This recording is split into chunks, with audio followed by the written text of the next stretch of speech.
tener una idea de cómo tratarla y saber. Yo no me voy a meter mucho en antibióticos, ¿me explico? No es mi función, pero vamos a verlo rápidamente. Ya una pregunta, ¿con qué tratar la endocarditis infecciosa que tuvimos? Generalmente siempre se la como medicina. ¿Te das cuenta?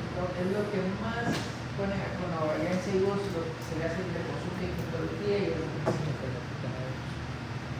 Banco pura.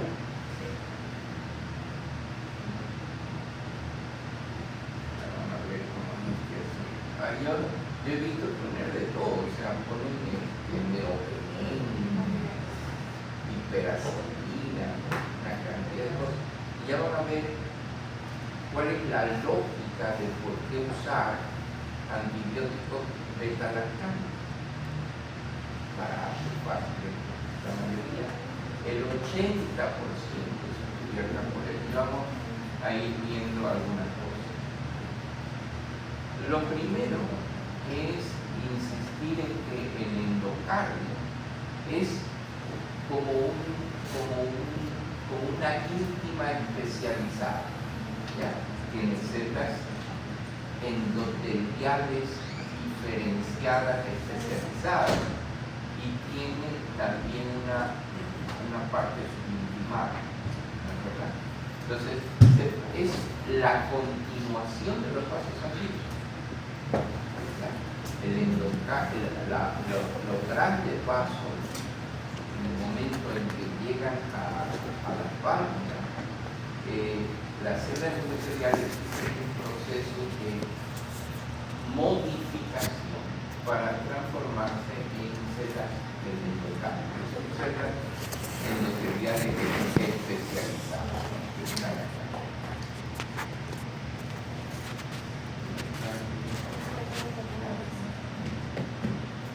Ahora, esta es la posición de la válvula. Ustedes ya lo saben, pero la primera pregunta es cuando una persona recibe una herida cortopunzante acá en el interior del tórax, ¿qué estructura se va a afectar con la mayor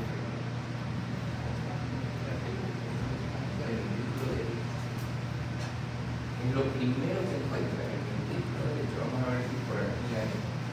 Es el ventrículo derecho, desafortunadamente, porque el ventrículo derecho, como tiene una capa muscular delgada, no se contrae, se produce problemas serios. Pero si ustedes ubican al corazón, lo primero, por eso que ustedes ven que en una radiografía lateral del tórax, el ventrículo izquierdo está atrás. ¿Sí se acuerdan? El ventrículo derecho está adelante. Eso cuando se está poniendo una capa, uno dice, no sé, puede ser que esté en el seno venoso coronario o puede ser que esté en el ventrículo derecho. Hace una proyección lateral. ¿Ya? Si es seno venoso, se va para atrás. Si es ventrículo derecho, se va para adelante. Sí, eso es elemental. ¿Sí les queda claro? Bueno, entonces aquí están las válvulas y las estructuras subvalvulares. Y ahora sí, vamos, este flujograma me parece muy interesante. La endocarditis, desde un punto de vista, lo actualicé porque se publicó en el 2013 y se actualizó en febrero 24 de 2024. Siempre busquen estos infogramas, no solo en cardiología, en todo.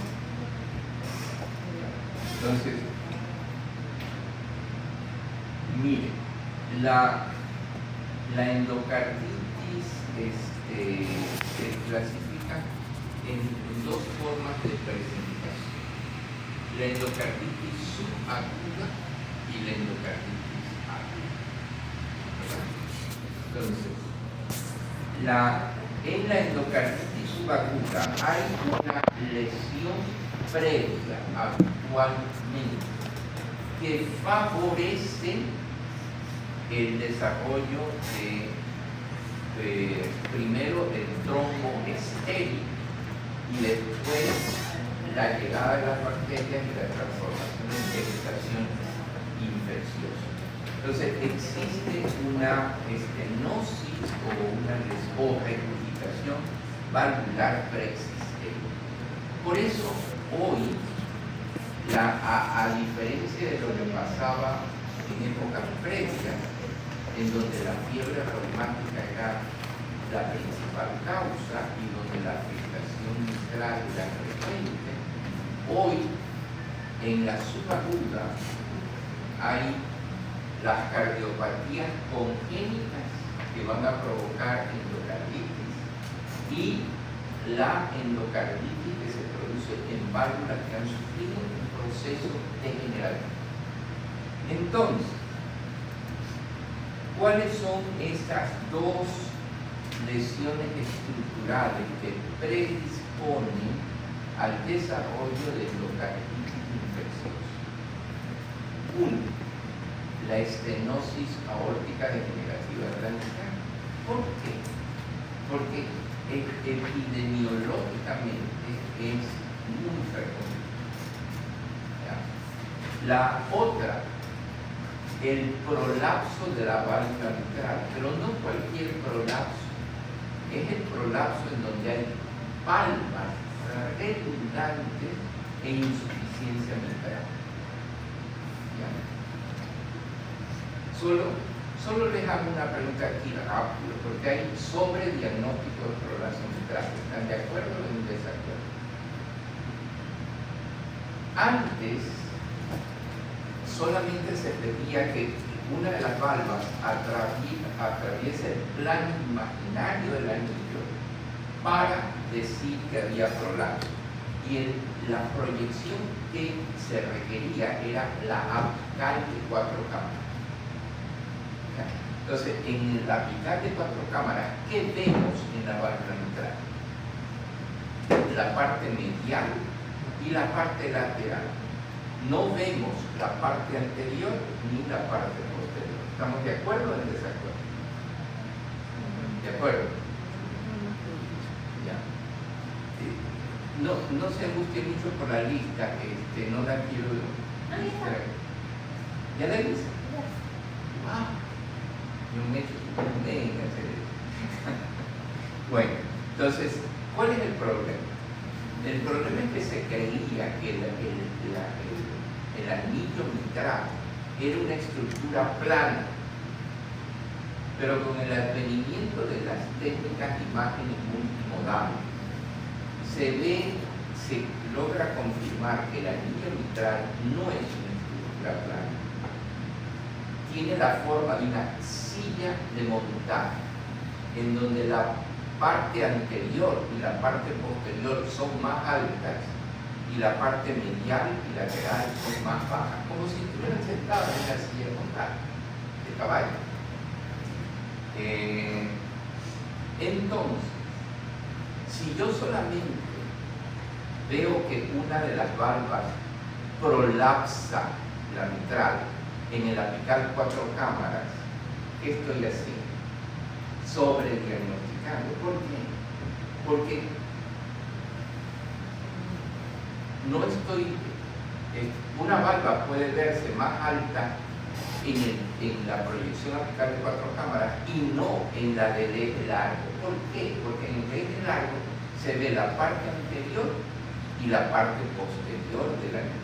Entonces, para diagnosticar prolapso valvular mitral se necesita ver el prolapso en las dos proyecciones, apical de 4 cámaras y eje largo del ventrículo izquierdo. Si veo el prolapso en las dos proyecciones, realmente prolapsa. Segundo, la mayor parte de los prolapsos se acompañan de clic no eyectivo y a veces de soplo. Pero la mayor parte de los prolapsos no tienen repercusión clínica. ¿Ya? Entonces, cuando alguien dice que el paciente tiene un diagnóstico de prolapso valvular mitral, es una gama grande que va desde el prolapso que se lo encuentra solo por eco, al prolapso en donde las válvulas son redundantes y hay insuficiencia mitral severa. La mayoría están en el lado de acá. ¿Ya? Sí. ¿Quiénes han visto diagnósticos de prolapso mitral? Los que ustedes no están familiarizados todos los días a ver ecos. Gravísimo.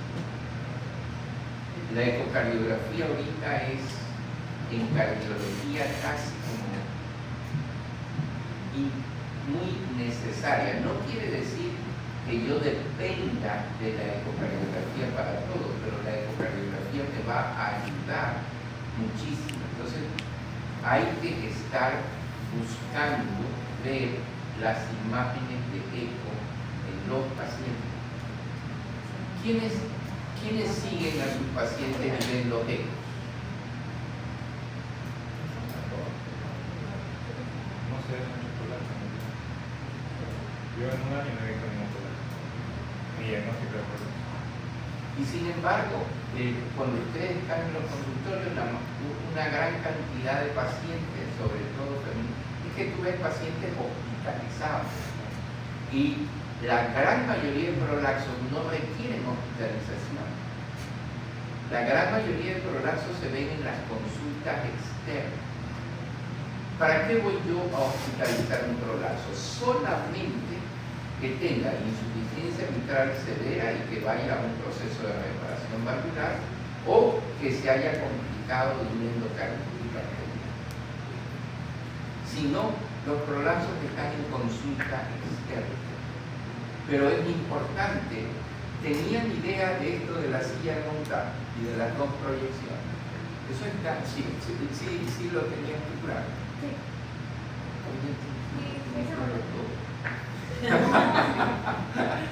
Es que eso fue un gran cambio que hizo la Sociedad Americana de Ecocardiografía, porque antes solo se diagnosticaba en... Ustedes han visto ahora que se habla de multimodalidad, ¿verdad? Ya la gente no solo habla de eco, sino que habla de tomografía, de resonancia magnética, del PET, de todo, o sea, y ya en este momento realmente los recursos son muy complementarios. Hay tanta ayuda ahora que realmente ya van a ver la importancia de eso, ¿no? Entonces, esto era lo que yo les quería decir, que cuando hay una estenosis preexistente, por ejemplo, de las cardiopatías congénitas, ¿cuáles son las que más frecuentemente da endocarditis bacteriana? Por frecuencia. ¿La CIA da endocarditis bacteriana? Rarísimo. ¿Por qué?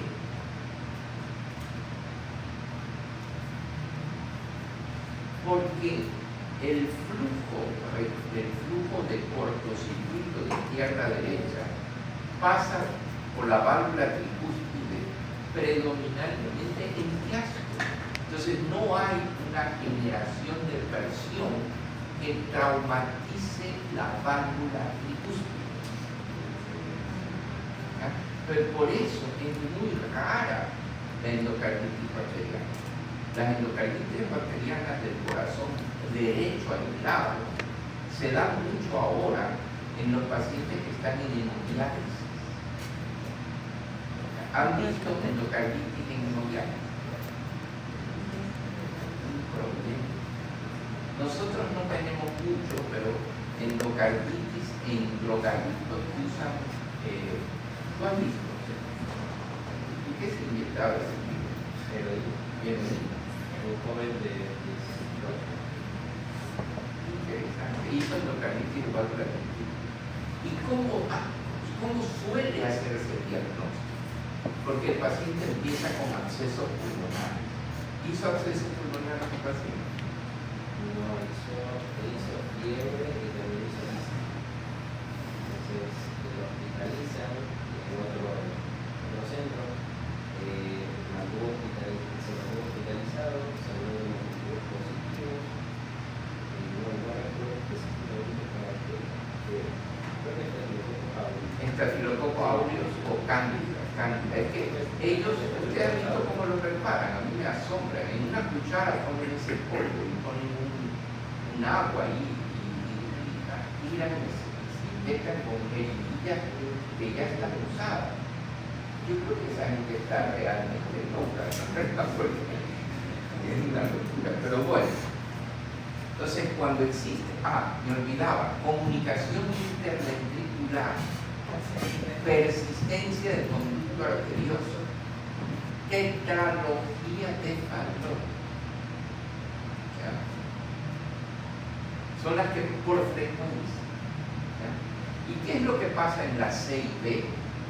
Que el orificio hace que haya un jet un jet de cortocircuito de alta presión, porque es el cisto. Entonces, este se dirige excéntricamente y choca contra el endocardio del ventrículo derecho, de manera que el endocarditis es en la pared libre del ventrículo derecho. ¿Ya? Sí, lo percibo. Pero el tema no es cardiopatía. Entonces, estas alteraciones, ya sea la estenosis degenerativa, ya sea la hemodiálisis, otra, los dispositivos intracardíacos. ¿Quién ha visto infección de cable de marcapasos? Es un desastre. Es un desastre, porque hay que cambiar todo. Y ahora que hay más dispositivos cardiodefibriladores, que al final es lo mismo, ¿no? Hay sincronizadores. Por ejemplo, procedimientos de TAP, también es material protésico. El dacrón que se usa para los aneurismas de aorta ascendente, todo material protésico se puede infectar. ¿Ya? Entonces, ¿y por qué pasa eso? Porque a través de estas alteraciones estructurales, el flujo se hace no laminar. Y cuando hay turbulencia, el flujo te provoca trauma. Y entonces ese flujo daña el endotelio de la válvula. Y entonces ese endotelio dañado se va a acumular ahí fibrina y se produce un trombo estéril. Ahora, se forma el trombo estéril.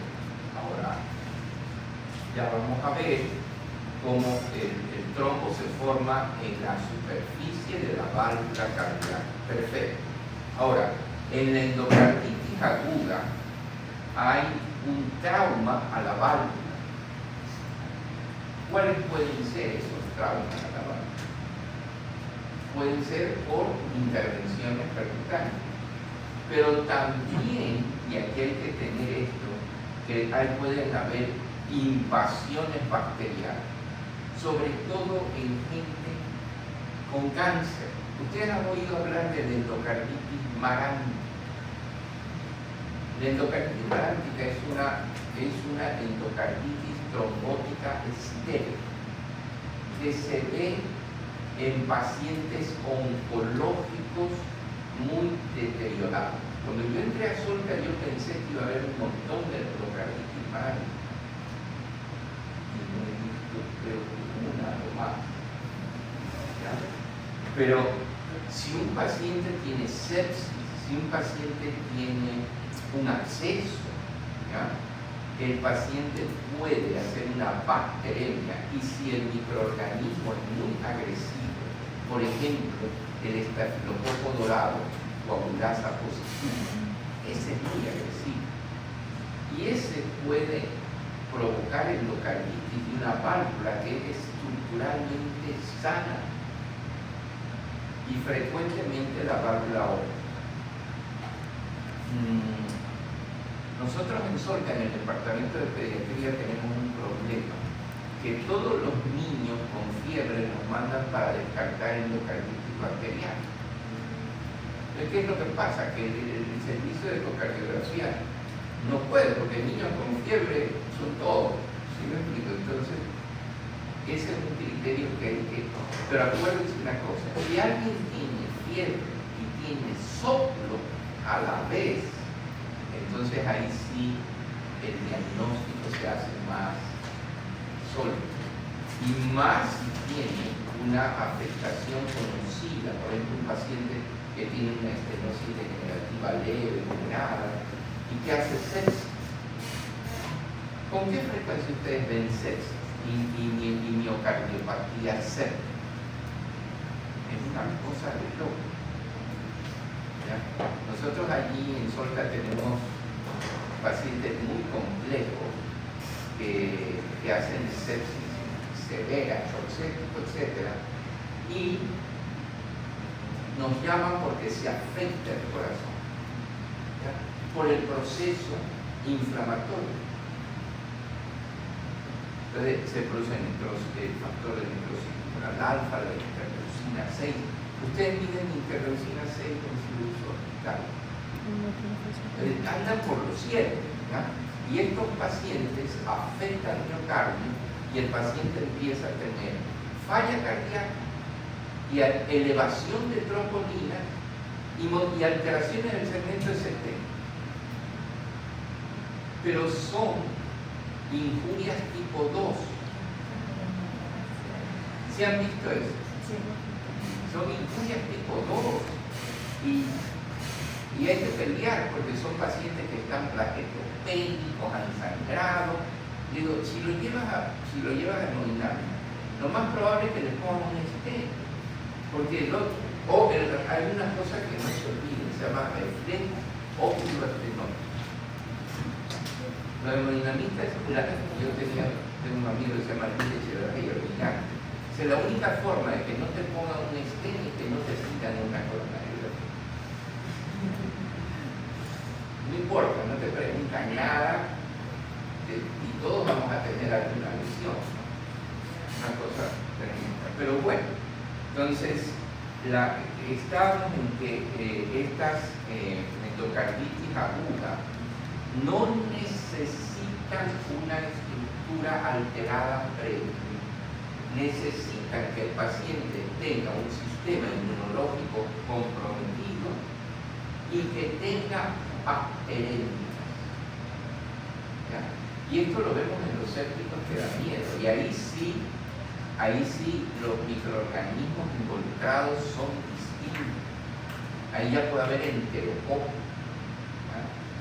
Entonces, ¿qué va a pasar? Se forma un trombo y ya vamos a ver cómo entran las bacterias al torrente sanguíneo.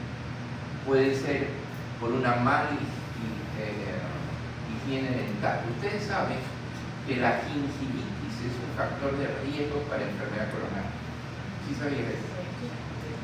La gingivitis es un factor de riesgo para enfermedad coronaria por su proceso inflamatorio continuo. ¿Ya?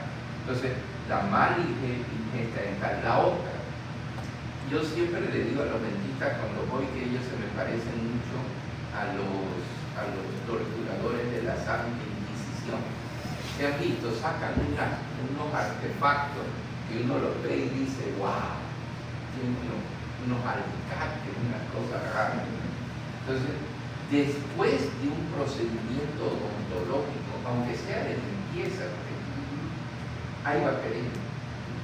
Si ustedes tienen un paciente que tenga estenosis aórtica, que tenga 6D, que tenga prolapso mitral con regurgitación mitral y vaya a un procedimiento odontológico, háganle profilaxis. Muy importante. Y para los odontólogos esto no existe. Entonces, imagínense, el uso de drogas intravenosas. Y nosotros hemos visto en pacientes que tienen esos catéteres de diálisis, que a veces se quedan meses con esa cosa.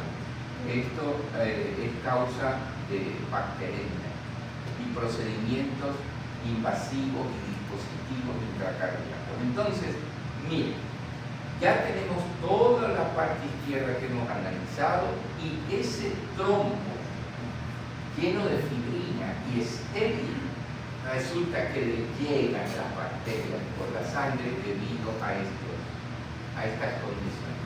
Entonces, ¿qué pasa? Ese trombo estéril es fácilmente colonizado, invadido por las bacterias que están circulando. Y entonces, fíjense lo interesante, es como un santuario de bacterias, porque ese trombo de fibrina protege a la bacteria de la participación del sistema inmunológico. Porque ese trombo no es vascularizado, es un trombo de fibrina no vascularizado. ¿Por dónde llegan los antibióticos a las bacterias? A través del flujo sanguíneo. Entonces, ahí están las bacterias en un santuario, proliferando y creciendo, hasta que se transforman en una vegetación. Entonces, las bacterias se adhieren al trombo, en el endotelio de la válvula cardíaca y se produce una endocarditis infecciosa. Entonces, ¿qué va a pasar? Se infecta el trombo y esto produce una vegetación en la superficie de la válvula. ¿Ya? Vámonos por el lado de acá. En los casos subagudos, como este, que hay una alteración estructural previa, hay una anormalidad valvular previa, ¿ya? Y esto va a llevar a una regurgitación. Acuérdense, las endocarditis producen lesiones regurgitantes, no lesiones estenóticas. ¿Te queda claro? ¿Qué tenía tu paciente? Una insuficiencia digestiva. ¿Ya? Entonces íbamos por acá. En todos los casos, la vegetación se forma en la válvula afectada. Y entonces esta vegetación se va a ver en un ultrasonido. La ecocardiografía tiene un rol importante en el diagnóstico. Pero los microorganismos activan la formación de complejos inmunes, anticuerpos que se dirigen contra las bacterias y forman condiciones de complejos inmunes con consumo de factores de complemento. C3 y C4 es bajo. Y hay una condición de complejos inmunes circulares. Ahora, ¿por qué se puede afectar el riñón en la endocarditis infecciosa? Por varias razones. Estos complejos inmunes pueden depositarse en el glomérulo, ¿ya? Y el paciente presentarse con una glomerulonefritis. Y alguien dice, ¿qué tiene que ver la glomerulonefritis con la endocarditis infecciosa? Y de repente este paciente febril con soplo empiezan a aparecer cilindros en orina, empieza a aparecer proteinuria y empieza a aparecer hematuria, ¿ya? Y esto es por la glomerulonefritis, ¿ya? Se produce el daño. Pero esto en el riñón. Ahora, estos complejos inmunes también pueden provocar una vasculitis. ¿En dónde? Pero estamos hablando de la subaguda, sobre todo de la subaguda, en donde el estreptococo piridan es muy frecuente. Entonces, va a producir vasculitis en los vasos de la retina. ¿Y esto cómo se va a ver?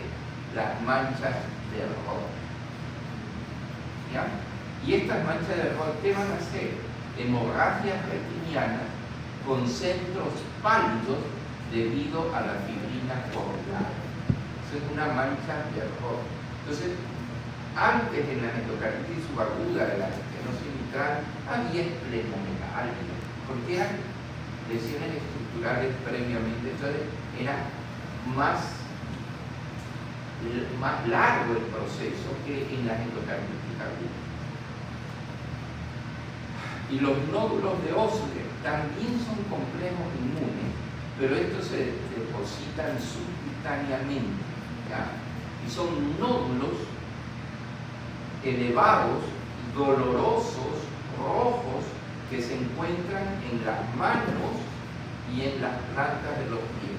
Entonces tenemos las manchas de Roth, los nódulos de Osler, que no son sino vasculitis por complejos inmunes.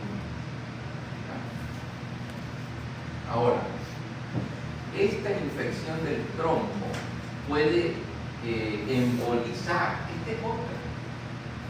Embolizó tu paciente el pulmón, hizo un absceso.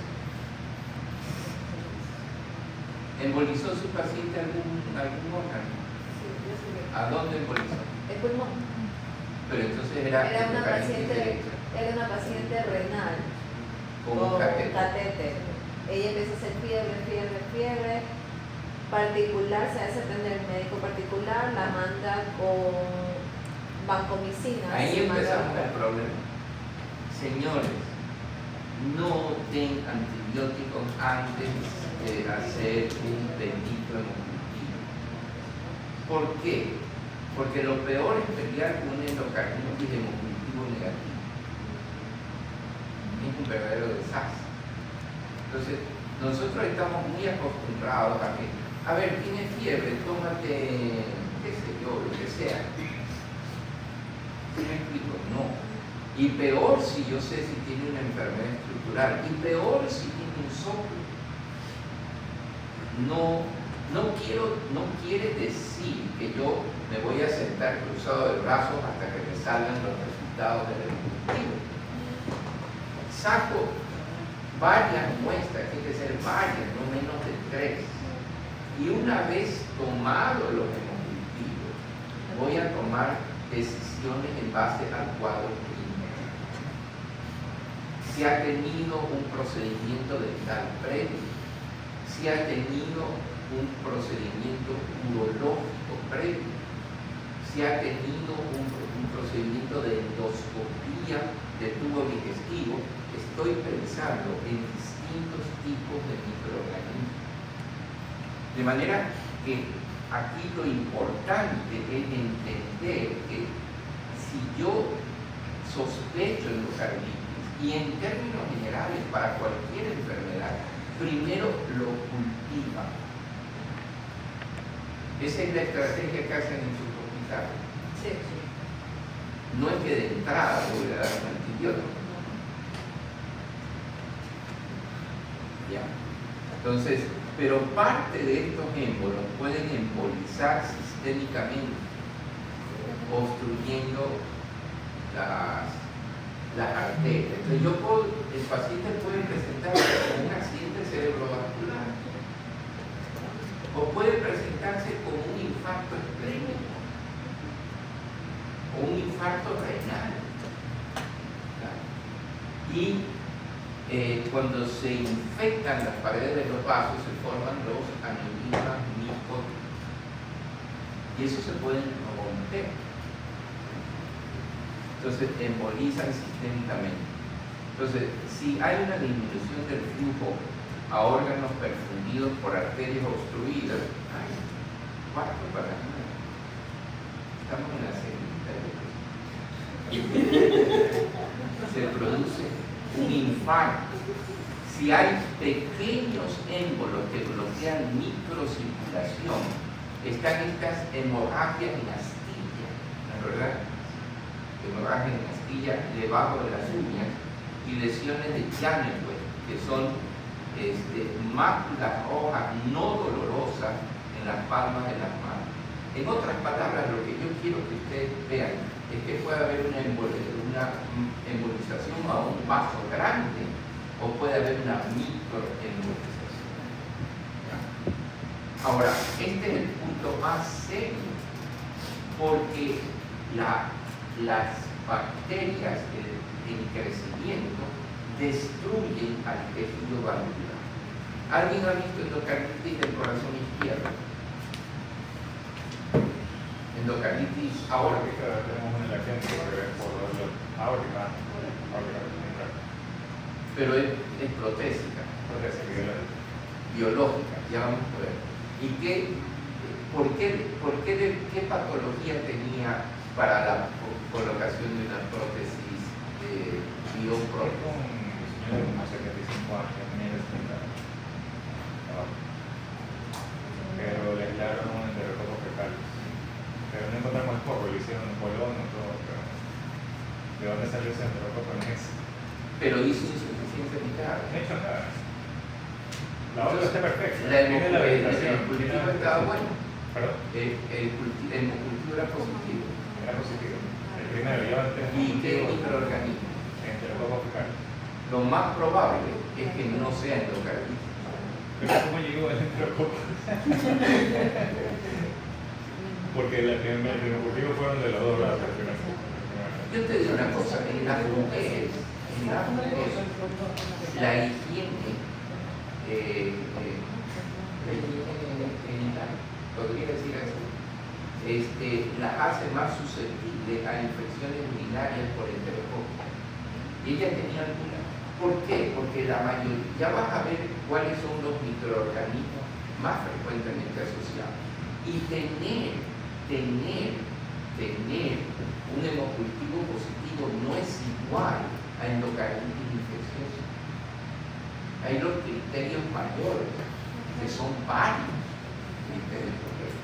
Tener una válvula biológica protésica y tener una bacteremia no indispensablemente quiere decir que es endocarditis infecciosa. ¿Sí me explico? Ahí vienen los criterios mayores de Duke, los criterios menores. ¿Ya? Entonces, cuando se produce lo que me extraña es que no le haya pasado con ese germen nada a la válvula biológica. ¿Por qué no hizo rehabilitación mitral? Entonces, para mí, si tú me dices a mí, no conozco el caso, no quiero controvertir con nadie, pero siempre hay que tener la mente un poco amplia. ¿Cómo voy a le hicieron un transesofágico? Encontraron vegetación. Vegetación. Entonces, ahí sí es una endocarditis. Y sí, el último cocario que le hicimos es transesofágico, que sí disminuyó el tamaño. Y ya solamente con la música. Es raro, pero todo es posible. Pero ya tenemos ahí dos criterios importantes: fiebre, pero no hizo insuficiencia vital. No está muertísimo, solamente hizo fiebre. Así es. Pero mira, el proceso infeccioso destruye la válvula y esto va a llevar a una. Antes había, ojo con esto. Ustedes han oído hablar del Streptococcus bovis, que ahora le cambiaron el nombre a un nombre raro, que no me acuerdo si es ese. Si tienes un endocarditis por Streptococcus bovis, piensa en cáncer de colon.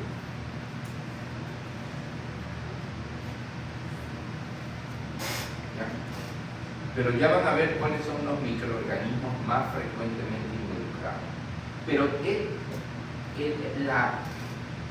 ya vamos a ver las complicaciones. Esto a veces se producen, ya van a ver en piezas anatómicas cómo se produce verdadera destrucción del tejido valvular. Se producen insuficiencias aórticas masivas. Y hay otro problema que es importante cuando se produce un absceso perivalvular. Aquí estamos más complicados, la mortalidad aumenta significativamente. Y esto más o menos es lo mismo. Aquí están para que pensemos que las enfermedades congénitas, las valvulares, los traumas, las válvulas protésicas, se produce un daño endocárdico, inflamación, formación del trombo. Aquí está el trombo estéril y aquí están los procedimientos dentales, gastrointestinales, heridas de piel, pulmón, infecciones gastrointestinales, catéteres y uso de drogas intravenosas. A través de esto se lleva a bacteremia. La bacteremia dice, no tengo trombo estéril. Este es el santuario que me voy a meter. Y entonces se forma la fibrina, el trombo y la vegetación, que puede embolizar, puede dar fiebre, sudoración nocturna. ¿Por qué? Porque hay una activación del sistema inmune. El paciente puede tener escalofrío, fiebre y soplos. Por eso es que fiebre y soplo. Eso, cuando alguien tiene fiebre y soplo, el problema es que yo no sé si ese soplo ya lo tenía o es un soplo nuevo. Porque yo puedo tener una estenosis aórtica y tener una bacteremia por una infección urinaria y eso no me hace que yo tenga, pero ese soplo es de estenosis, no de insuficiencia.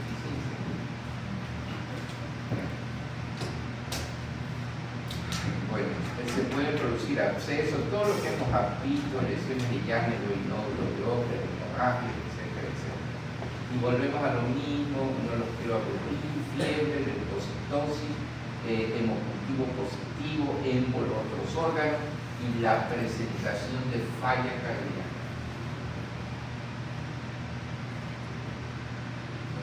¿Cuáles son los síntomas más frecuentes?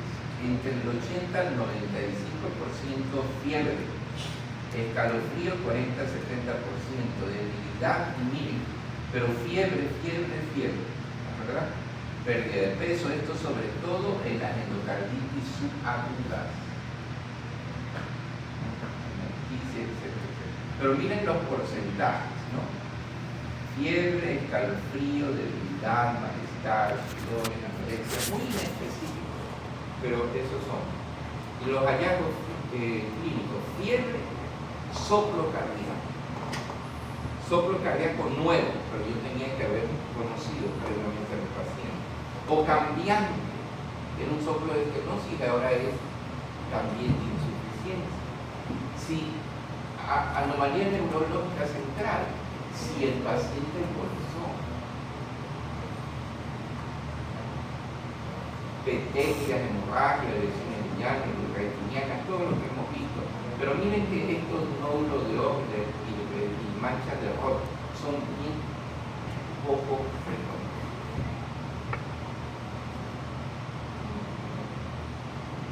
Esto es lo que nosotros tenemos que ver. Endocarditis infecciosa confirmada son los criterios modificados del TUC, microorganismos confirmados por los resultados de cultivo o examen histológico de vegetación o de una embolia de una vegetación o una muestra de un absceso intracardíaco. O sea, eso es un criterio súper mayor. Está confirmada la endocarditis infecciosa.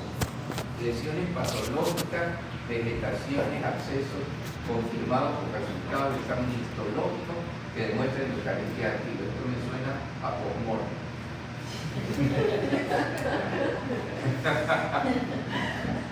Claro, si ya tengo lesiones, vegetaciones. Criterios clínicos, dos criterios principales, un criterio principal, tres criterios menores.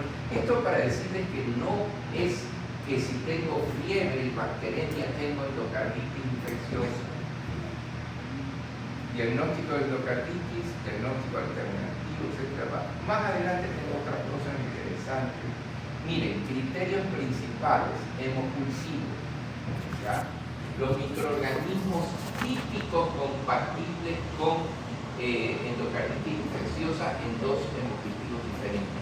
El Streptococcus viridans, el Streptococcus galloniticus, que antes yo lo conocía como Streptococcus bovis, el Staphylococcus aureus o el grupo Hackett. Hackett, por aquí están todos los microorganismos neumófilos y otros.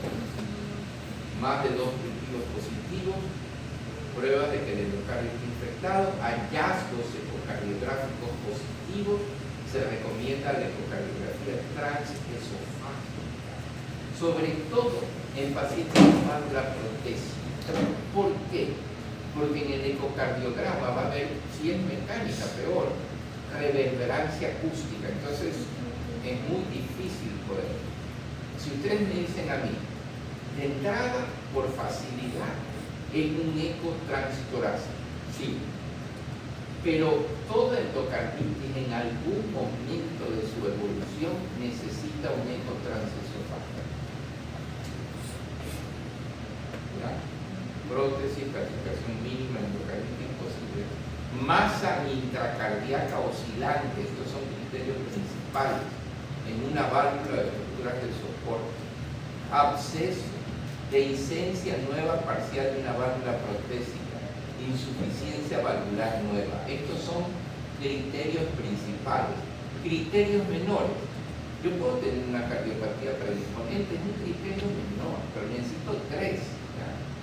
Fiebre de más de 38, fenómenos vasculares, embolia arterial, infarto pulmonar séptico, aneurisma micótico, hemorragia intracraneal, fenómenos inmunológicos, es decir, tengo un hemocultivo positivo, tengo una válvula protésica, tengo una embolia arterial, tengo una glomerulonefritis, pruebas microbiológicas de hemocultivo positivo, pero que no cumple. En otras palabras, miren que tenemos que tener 2 mayores, o 1 mayor y 3 menores.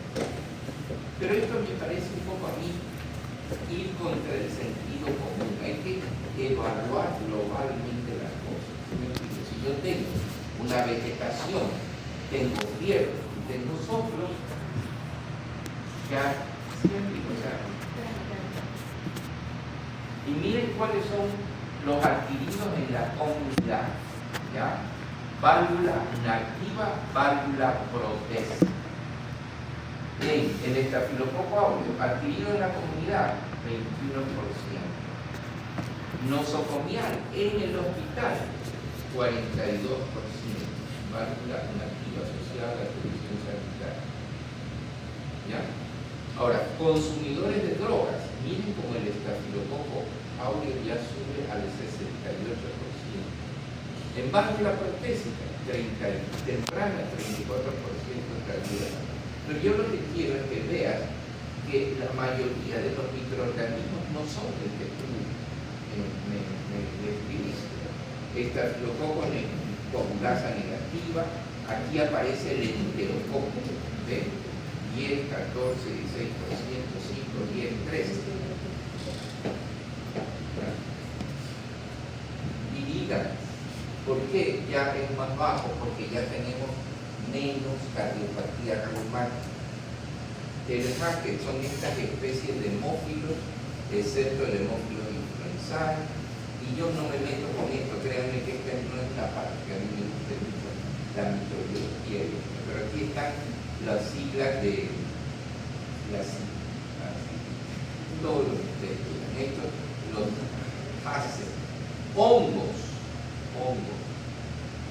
Es raro. En válvula protésica algo mayor. Y hemocultivo negativo, sobre todo en personas que han tenido expuestas a antibióticos antes del hemocultivo. Miren en este estenosis mitral, miren la fusión de las comisuras, el compromiso del aparato valvular. Y miren que esta vegetación perforó la válvula, le hizo un hueco.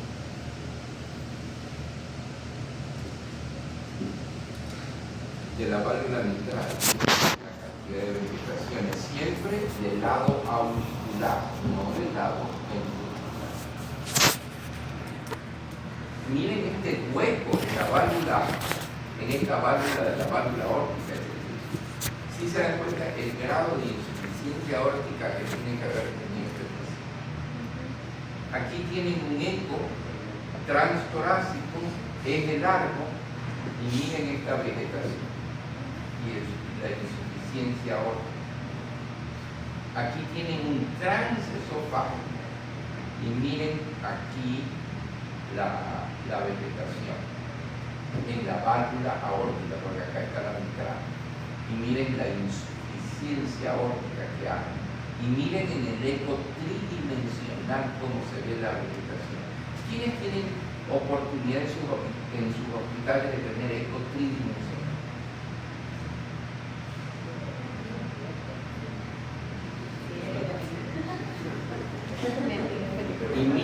en el acto quirúrgico.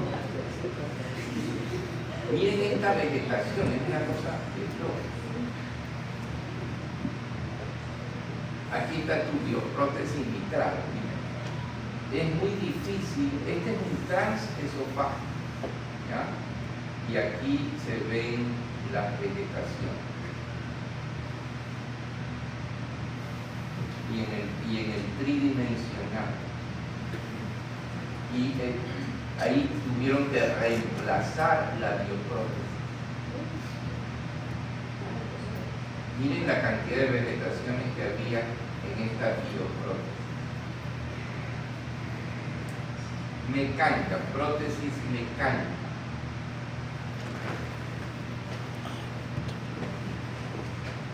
Esto es lo que yo les decía a ustedes, este es un transesofágico. Y miren la reverberancia acústica. ¿Qué pueden ver ustedes aquí? Es muy difícil. Y miren, para estos casos, la tomografía computada va a ser útil. Les hago una pregunta. ¿Ustedes pueden hacer tomografía? Sí. ¿Pueden hacer resonancia en una prótesis mecánica?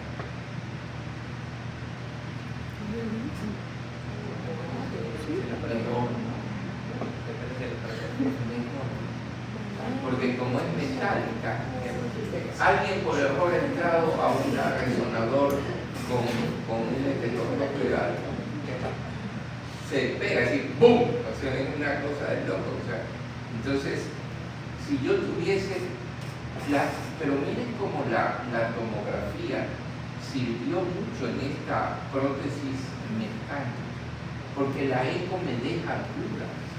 Entonces viene la multimodalidad.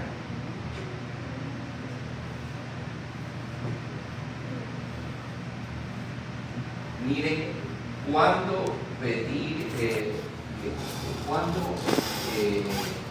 la ecocardiografía me permite pensar en cirugía. ¿Ya? Paciente que ya embolizó y sigue con una vegetación. Ya, si embolizó una vez, va a tener que ir a intervención quirúrgica. Este es otro. Tamaño, más de 10 milímetros de la válvula anterior mitral, sobre todo si son móviles. Ustedes se mueve como una pelota. Uno o más episodios embólicos durante las primeras 2 semanas de tratamiento antibiótico. Aumento del tamaño de la vegetación a pesar del tratamiento antibiótico adecuado. ¿Ya? Eso en cuanto a la vegetación. En lo que tiene que ver con disfunción valvular, insuficiencia aórtica mitral aguda, con signos de insuficiencia. Yo les decía, cierre precoz de la mitral en una insuficiencia aórtica aguda. ¿Ya? Insuficiencia cardíaca que no responde al tratamiento, pero si hay, como vimos, una ruptura o perforación de la válvula. Y esto es otra cosa, el acceso anular. Eso es muy difícil de tratar solo con antibióticos.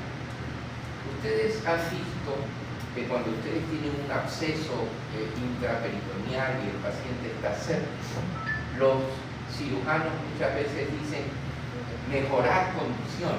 No, señor, nunca va a mejorar.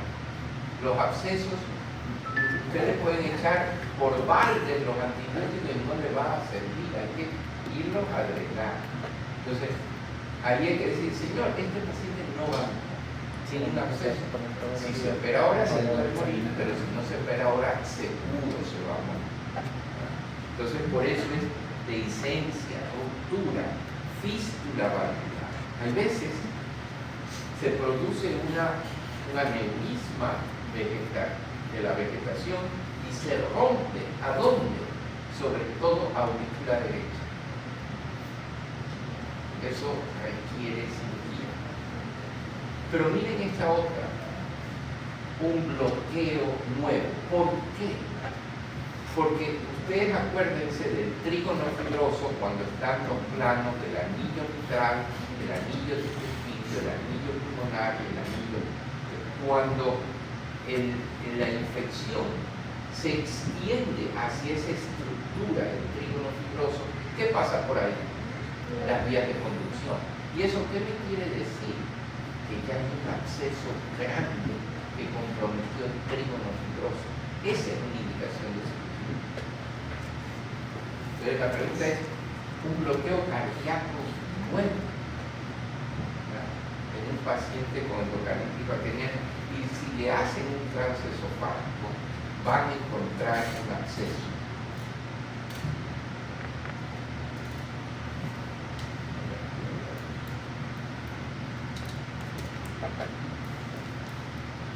Ahora, esto era lo que les quería decir. Muy bien. Tratamiento de la endocarditis de válvula nativa causado por Streptococcus viridans, y este es el galoglitic. Este es el bovis. Yo hubiera preferido que lo den como bovis. Sensibles a la penicilina. Penicilina, ceftriaxona. Yo para que tú veas a dónde está la vancomicina. ¿Ya? Ceftriaxona, clase 2, clase 2A, clorhidrato de vancomicina. El tratamiento con vancomicina es razonable solo para los pacientes que no toleran la penicilina o la ceftriaxona. La posología de la vancomicina debe ajustarse con un rango de concentración mínima de 10 a 15. La vancomicina no es delicada. Es en los estafilococos meticilino resistentes. Nosotros tenemos ahorita una, ¿cómo se llama? Cuando se hace presión sobre los gérmenes con antibióticos y quedan los que son resistentes, eso se llama presión de selección. Y por eso es que estamos teniendo ahora microorganismos que son resistentes a todo. Cuando sale el antibiograma, resistente a todo, ¿se han visto? Y estamos usando, y yo he visto en nuestra cardiología que entran, pero como que si fuera una sepsis abdominal, ¿sí me explico? Entonces, yo quiero que vean que en válvula nativa la mayor parte de las veces son beta-lactámicos, penicilina resónica, ceftriaxona, vancomicina, en válvula protésica o de otro material protésico. Miren, otra vez igualito. La vancomicina es razonable para los pacientes que no toleran penicilina, la ampicilina y todo, causado por Streptococcus viridans y Streptococcus bovis. Tratamiento causado por estafilococo en ausencia de material protésico, nafcilina o zoxilina. Cepas resistentes a los penicilinas, vancomicina. Tratamiento del endocarditis de válvula protésica de otro material. Debe usarse vancomicina en los pacientes con reacciones de hipersensibilidad inmediato a los beta-lactámicos. En otras palabras, la gran mayoría de las endocarditis se tratan con antibióticos beta-lactámicos. ¿Eso es cierto en sus medios o no? ¿Con qué los tratamos?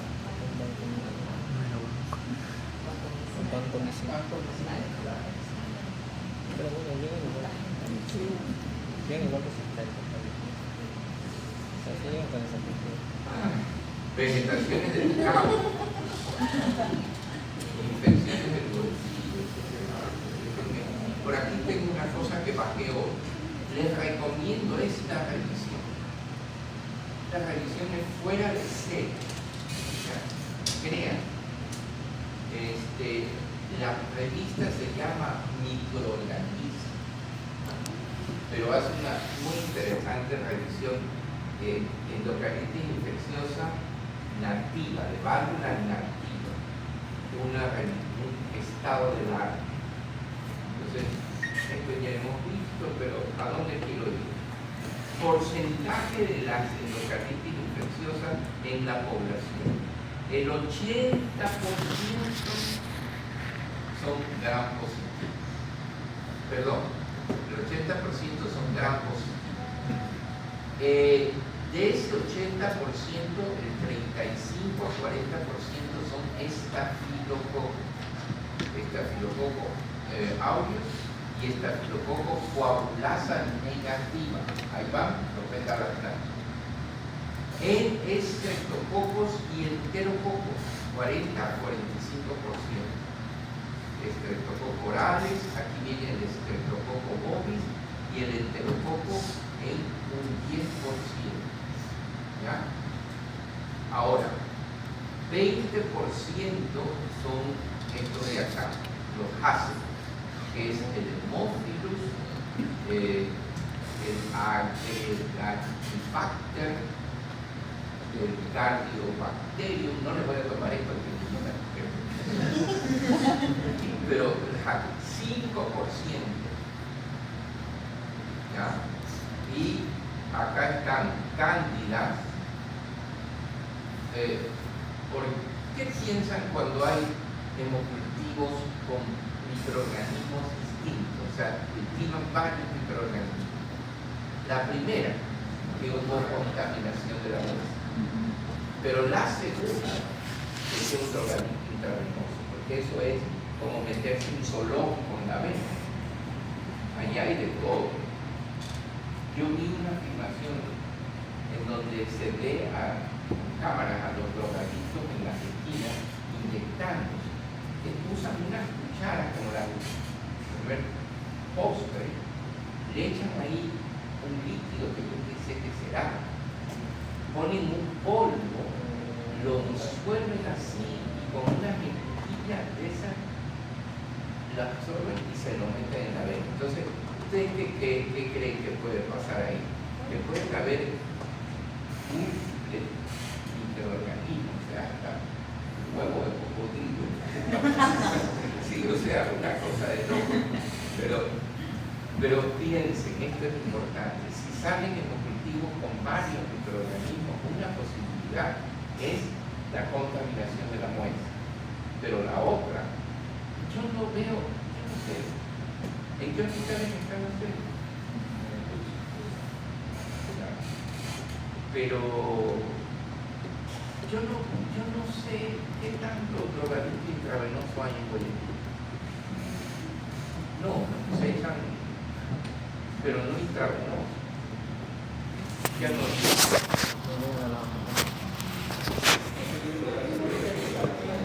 Y era, ¿sabes que era todo? Y me acuerdo tipo 6, 7 años.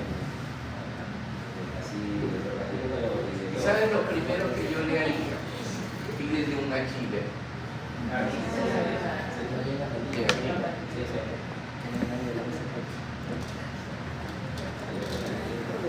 Bueno, yo les decía que yo no les quiero hablar mucho de esto, pero yo no les voy a hablar de estas clases. Eso no es mi función. Se supone que estamos en fisiopatología diagnóstico. Pero esto sí me parece muy importante.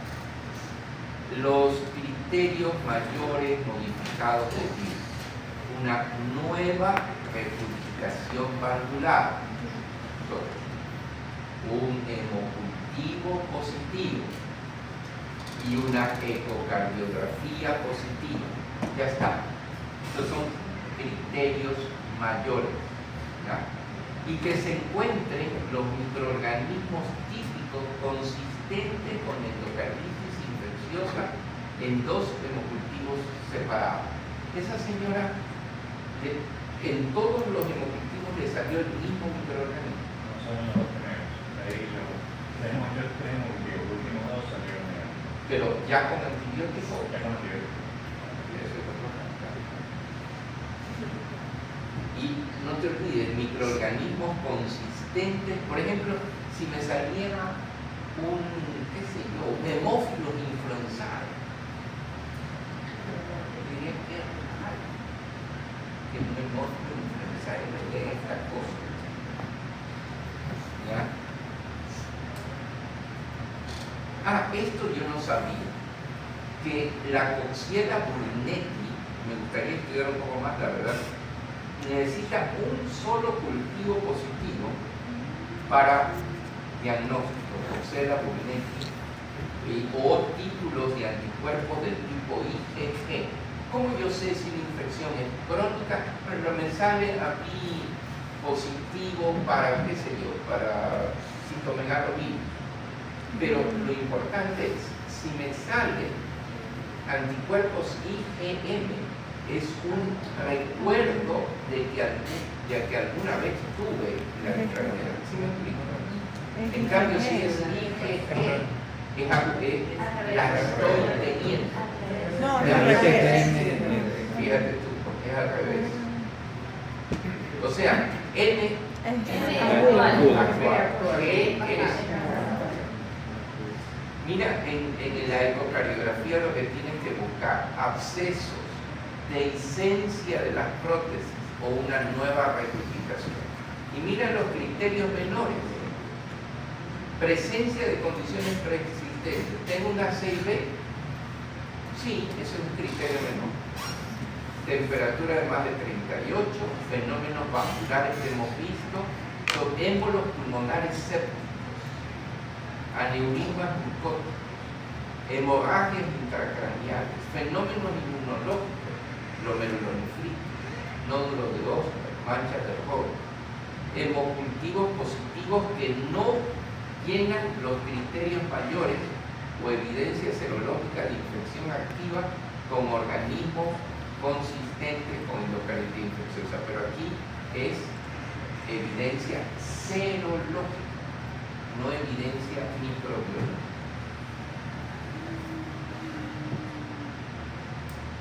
Miren, ahora la mayor incidencia está en pacientes de más de 60 años, que yo no sé por qué le ponen añoso. Yo, en verdad, me resisto tremendamente a que ustedes consideran que yo soy añoso, la verdad verdadera.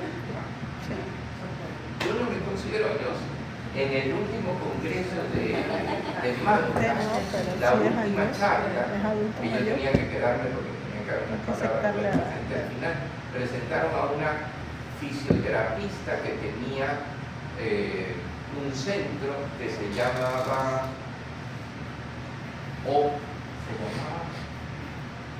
algo así como viejos en algo por el decía que sus pacientes tenían más de 60 años, pero sacaba una película de unos viejitos que a duras penas se podían levantar. Entonces, cuando terminó, le dije, me parece muy interesante su charla, pero tengo que protestar porque usted ha puesto a todas las gerontes, así se llama, usted ha puesto a toda la gente en el mismo saco. Y yo no soy geronte, de verdad, o sea, yo no soy geronte. Así que me dijo, no, usted no es geronte, no sé si lo dijo por compromiso, pero cada vez se ve más en gente mayor, ¿verdad? Historia de enfermedad degenerativa o prolapso, pero no cualquier prolapso. ¿Ya? Patógenos comunes, por eso que te digo, el estafilococo y el estreptococo responsables en el 80%. ¿Ya? El primer paso en diagnóstico son estos de 3 cultivos, hemocultivos con intervalos de 30 minutos y la mayor parte complicaciones extracardíacas severas. ¿Ya? Hay que decir. Ahora, incidencia menor en drogadictos intravenosos, en reemplazo valvular previo. 80% de los casos buscan al médico general, general practitioner, por aparición de fiebre. El estafilococo actualmente es el más común, microorganismo más común. La endocarditis de la válvula mitral, debido al estreptococo oral, ha disminuido en los países industrializados. ¿Por qué? Porque la fiebre reumática se ha ido para abajo. ¿Ya? Hay que identificar el patógeno responsable para introducir el tratamiento apropiado. Esto es importante, los hemocultivos deben de hacerse extraordinariamente antes de la terapia antibiótica. La serología específica si el cultivo es negativo. ¿Qué tanto hacemos aquí serología? ¿Ustedes han visto? Solamente cuando hay que ver en el conocido, saben hacer cosas. No, no importa.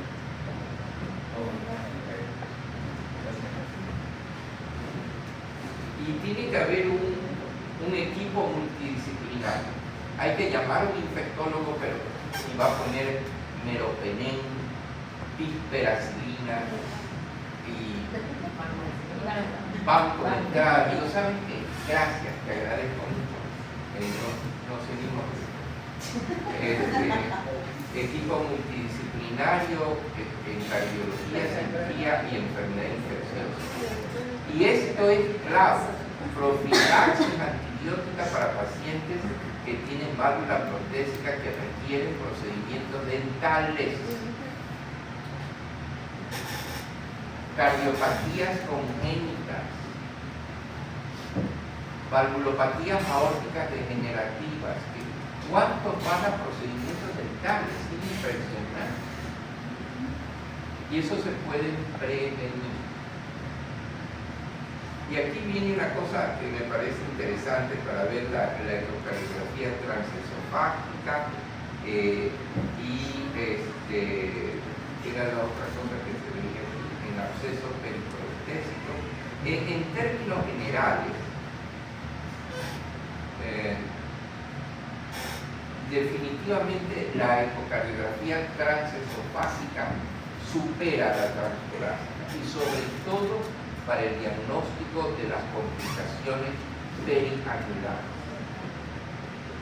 Y miren lo que dice evaluación clínica. Primero la evaluación clínica, ¿ya? El diagnóstico preciso de endocarditis, y pueden requerirse imágenes adicionales para detectar las complicaciones o planear la cirugía. La tomografía. ¿Vieron en esa endocarditis de válvula mecánica como la tomografía, la reconstrucción permitió una identificación muy clara? ¿Qué tanto hacemos tomografía en estos casos? Para diagnóstico de absceso supera la transesofágica.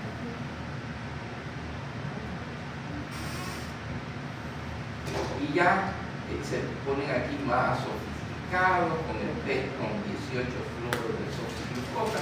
Creo que sí, es interesante. PET scan solo hay en Solca, creo. Así que,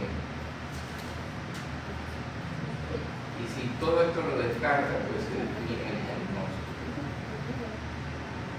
Esto no me voy a meter tampoco, pero por aquí hay algo que sí me interesa. Indicación de cirugía urgente, insuficiencia cardíaca, edema pulmonar refractario shock cardiogénico por disfunción valvular mitral o aórtica, obstrucción shunt, se rompe aurícula derecha, ya es un problema. Regurgitación valvular mitral o aórtica, disfunción con una función hemodinámica pobremente compensada. Sobre todo, les digo una cosa, la endocarditis que yo más miedo le tengo es a la aorta, porque el paciente viene bien, más o menos bien, de repente se rompió una cúspide y le hace una insuficiencia aórtica aguda. Tanto que se dice que las insuficiencias, las endocarditis de válvula aórtica deben ser tratadas en un centro hospitalario que tenga posibilidad de cirugía cardíaca. No es que se rompió, hizo edema pulmonar y lo llevo del Guasmo correteando como loco a la clínica, quién sabe qué. No, tiene que estar en una clínica que tenga la posibilidad de entrar a cirugía en caso necesario. También, ¿por qué se puede indicar? Esto es interesante. Para prevenir la embolización. Imagínense que yo tengo una vegetación de más de 10 milímetros cuando ya ha habido un evento embólico en un paciente que está recibiendo recibiendo ya una terapia antibiótica apropiada.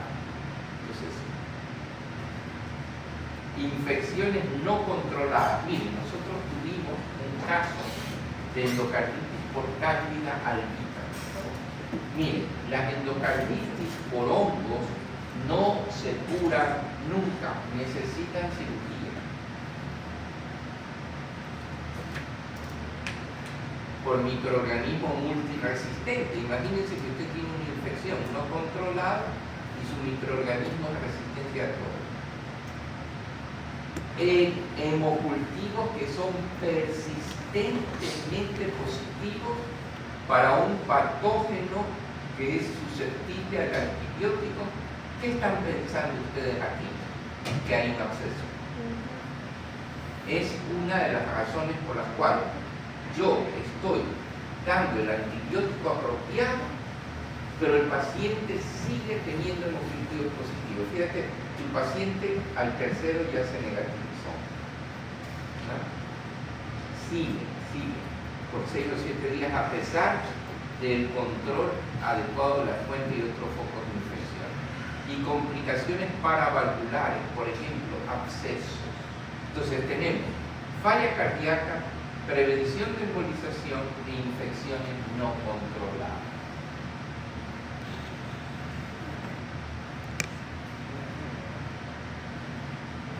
Ya va. Yo a veces saco un montón de imágenes, pero me preocupa que no hayan visto ni un caso de endocarditis bacteriana. ¿Cuánto tiempo tienen en el posgrado? 3 meses. ¿Ah? 4 meses. 4 meses. Como el jefe de la unidad coronaria decía, lo peor que le puede pasar a un paciente es encontrarse con un residente con un uniforme nuevo. Tiene que ser un uniforme raído, de esos que ya están rotos, va primer año, segundo año, tercer año. Entonces, si es muy nuevo, salgan corriendo. Porque el problema es que esto es, si me explico, esto hay que vivir. Una vez un cura estaba dando, sí, que no, que las charlas prematrimoniales. Yo le decía un montón de cosas. Entonces, oiga, usted es casado.